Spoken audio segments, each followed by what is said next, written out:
Edifice of Trust podcast is a thoughtful discussion of today's current events from the perspective of America's founding principles. Welcome.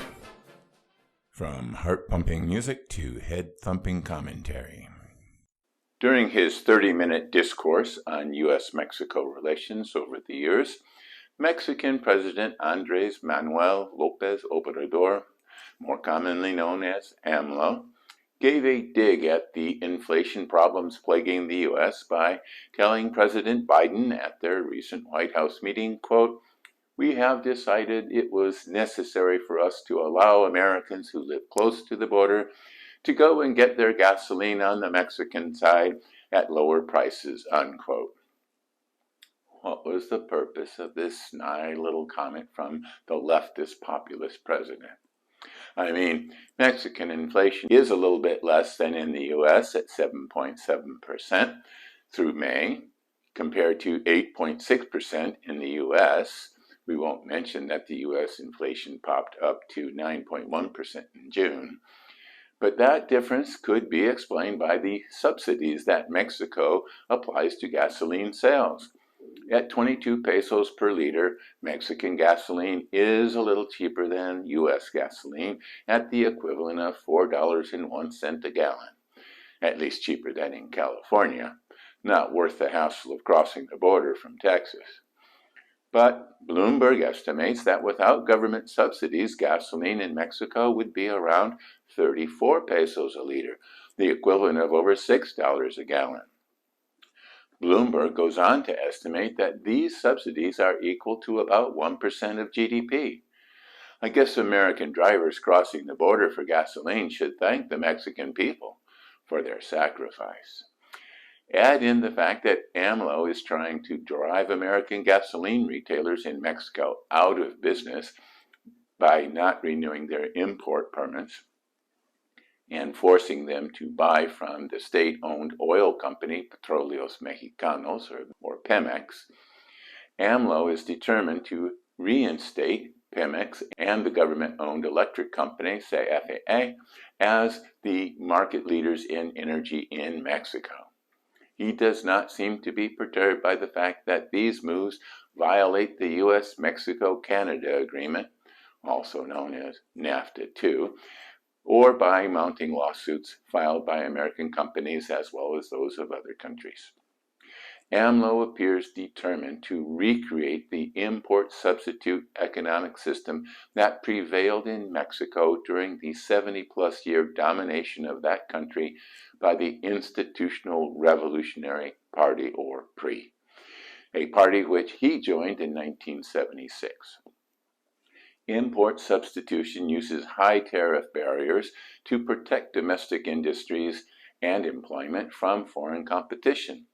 The PRI, under President Cárdenas, nationalized foreign-owned oil companies in 1938 to create Pemex.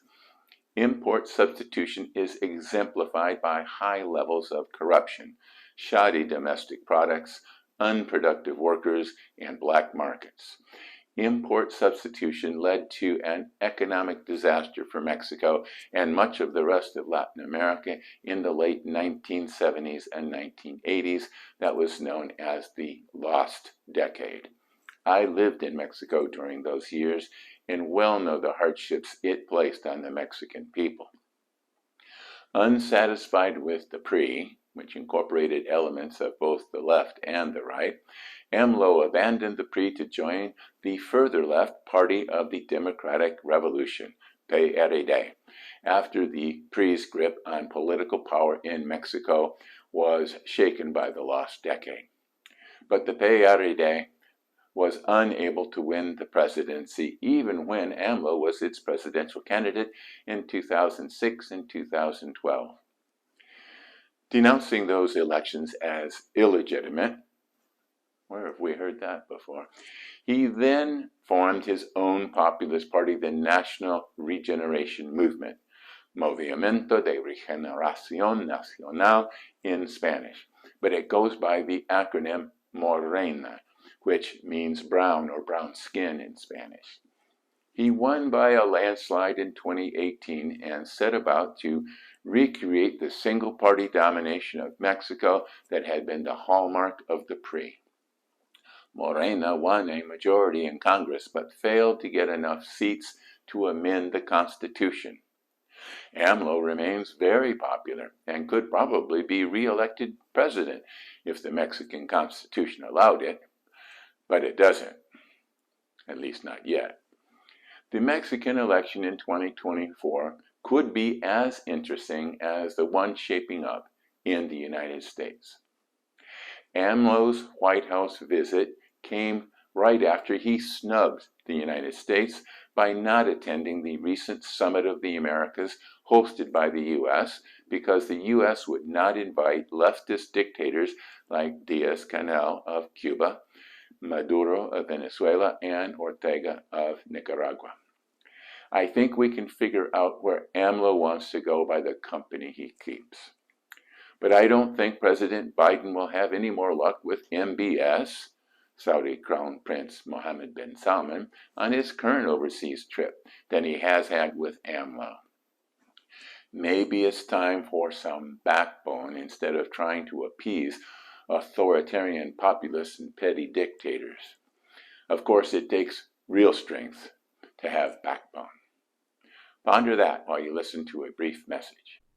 Don't forget that my Edifice of Trust books, Principled Policy, Edifice of Trust 2nd edition, In Defense of Principle, and The People's God are available on Amazon, Barnes & Noble, and iBooks.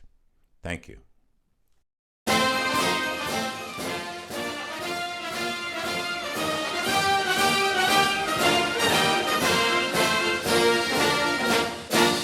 Welcome back.